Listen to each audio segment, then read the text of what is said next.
Hello friends, and welcome to my channel now that I am finally going to get back into it. I don't have a tripod or anything like that, so I actually am not sure where in the future I will be filming these videos and how I will make all of this work. So this is going to be my first trial run video, and hopefully as I go there will be improvement. So I'm sorry if the outside noise is interfering or anything like that, but we're gonna jump right in.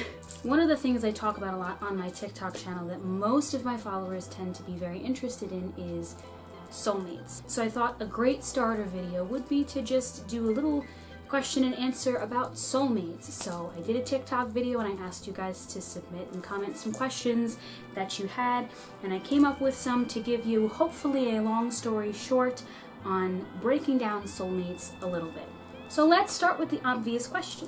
What is a soulmate? So I already want to start this by saying that the media absolutely skews what a soulmate is. So it's understandable that a lot of people have trouble understanding what they are. The short answer is a soulmate is quite literally just somebody that you knew in your past life. So a soulmate does not necessarily equate to the one, the ultimate romantic partner, nothing like that. It just means someone that you knew in your past life that is now with you in your current life. So that brings us to another question which I got, which is, can you have more than one soulmate?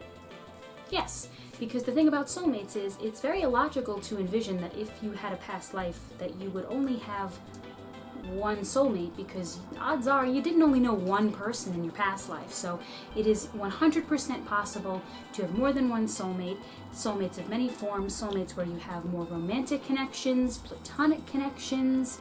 So one of the questions I was also asked was, if I'm a baby soul, how do I find a soulmate? That comes into the next question, which is, do you have any soulmates if you've never had a past life? And the reason why these two questions coincide is because a baby soul is usually someone who has never had a past life. It means that this is likely their first life they've ever experienced. So if you're a baby soul looking for a soulmate, you're not going to find one because you do not have any soulmates. So if you've never had a past life, you don't have any soulmates. Now before that freaks you out or really breaks your heart, this does not mean suddenly you're not going to find an ideal romantic partner for you or anything like that. You could meet somebody wonderful and have an amazing love story with them. They don't have to be a soulmate to be an ideal romantic connection. That is a misconception. Another question that I received was, are you guaranteed to meet your soulmate, or in this case, soulmates, since we now know you have more than one? And the answer is no.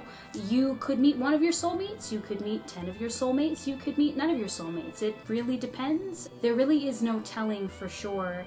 Like, I can't sit here and say, you'll definitely meet your soulmates if you meet XYZ requirements. There's no really requirements or anything like that. You're either going to meet them or you aren't.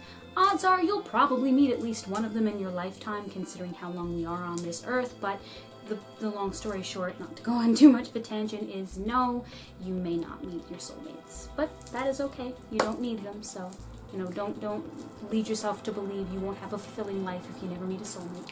Can my soulmate be of a different gender, different sexuality? Can they be different from me? Of course. It can be any gender, any sexuality. If they're your soulmate, they're your soulmate.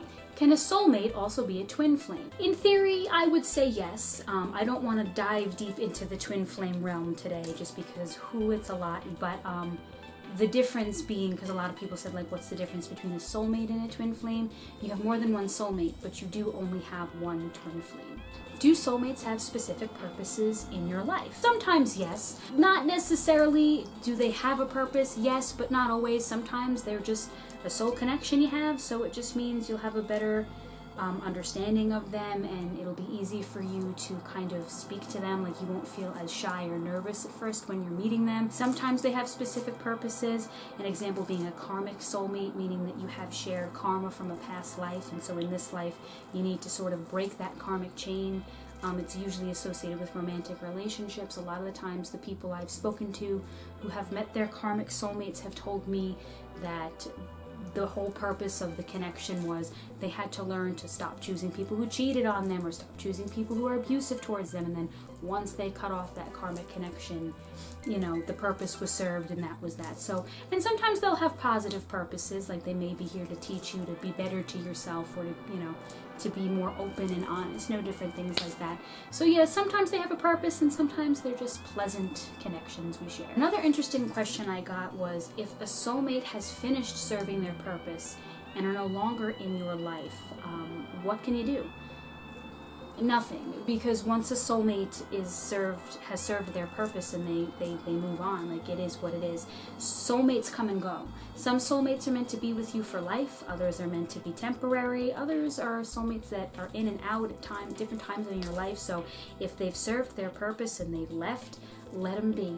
Don't even worry about it, just let them be. So that goes into the next question, which is, can you fall out of love with a soulmate, and can you lose connection with one? It's just as easy to fall out of love with a soulmate as it is anybody else. Because a soulmate connection, it'll be easy for you to have that connection from the get-go, but they're not going to be any better or worse of a connection than somebody who isn't a soulmate. So just like you can fall out of love with any person, a soulmate is no different, because again, a soulmate is just somebody that you knew in your past life. The media just romanticizes the idea. Another big question, how can you tell someone is your soulmate? So one of the biggest things is looking for synchronicities. Now, synchronicities are things that are so unbelievably wild that they're almost hard to believe. So an example of something that wouldn't be a synchronicity is if you meet somebody and they ask you what your favorite movie is and you're like, oh, love Titanic, and they're like, oh, that's crazy, me too. It's not uncommon to have a favorite movie, a favorite band, a favorite TV show with somebody else, but an example of something that could potentially be a synchronicity would be if you said something like, I have two older brothers named Steve and Chris. One was born in 1983 and one was born in 1989. And then they look at you really freaked out because they're like, that's really weird, because I have two older brothers named Steve and Chris who were also born in 1983 and 1989. That's really weird. Synchronicities are things that are almost so incredibly coincidental and feel like, what are the odds of that being something we would have in common, that it really makes you think. And also understand that synchronicities are different for everyone. So there's no set list of, these are the synchronicities you look out for, because synchronicities are different for everyone. If it's a synchronicity, it will make you stop in your tracks and think, wow, that was weird. So that's one way you can tell that somebody is your soulmate. The most common thing is if you start seeing the repeating number 1111, it's often associated not only with enlightenment, but soul connection. So obviously, if you feel very, very comfortable with the person from the get-go, that's a big sign. And this one is incredibly hard to explain because it's the type of thing you will only understand when you finally experience it. But you'll just know. And I know that sounds pretentious. It's just so hard to explain that you'll just know feeling. Like, once I finally met one of my, my romantic soulmate, it was like all the times I thought other romantic partners were soulmates, and I would tell people all about soulmates. I felt kind of like a sham, because for the first time I understood what that you'll just know feeling was like. That's another big indicator of how to tell someone is a soulmate. Now, someone else also asked, can soulmates give off different types of feelings, different intensities and emotions? And the answer is yes. Have you ever met someone and immediately, for some reason, you hated them? They couldn't have been nicer, but something about them rubbed you the wrong way. Well, there's a chance they're one of your soulmates, and the reason why they rubbed you the wrong way is because maybe in your past life with them, they did something wrong, something bad to you. Maybe they stole money from you, or they got you in trouble, or they murdered somebody in your family, you don't know. But when you have that initial I don't like you feeling, it could potentially indicate a soul connection. Certain soul connections will be almost intoxicating because of how deeply you feel for the person, either romantically or platonically. Certain soul connections can make you feel sad because maybe if you lost them in your past life and they were very important to you.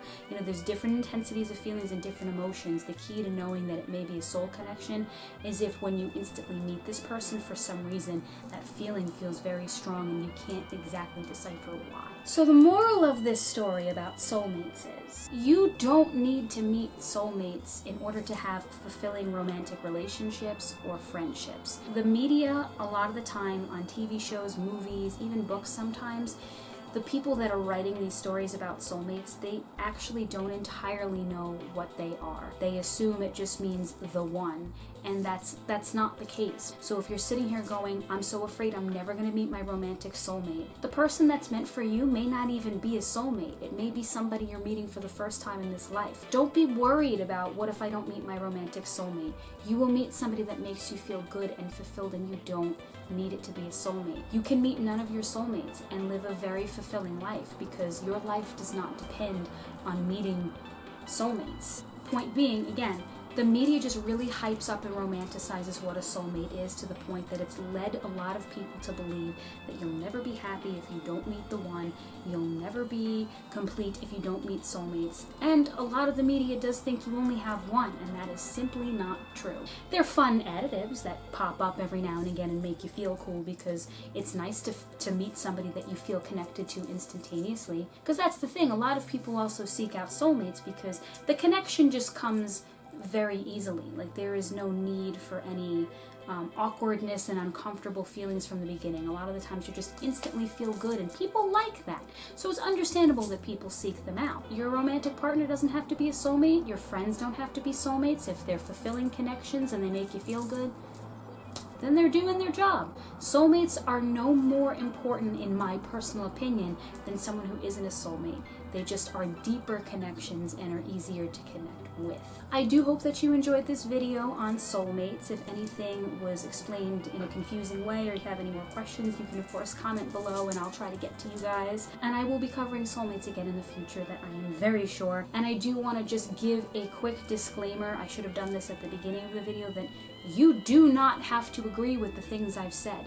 The fun thing about soulmates and spirituality and all these different things is that they're based on human experience and a lot of the time faith. You can watch this video and decide you don't agree with all the points I made, and that's okay, because I want this to be a place where we can agree to disagree. We're allowed to have different views and opinions and thoughts. As long as we're not attacking each other and spreading hate and being jerks, it's all good in my book. So you don't have to agree with everything I said, but I do hope this helped clear up a little bit of some information on what soulmates are, and helps you to calm down a little bit if you're concerned you won't meet yours. Also, comment below if you want to give me some information on any of your soulmates. I'd love to hear about them, because I love hearing about soulmates. And if you have any requests for videos in the future and topics you want me to cover, I got you guys, and I will see you in my next video.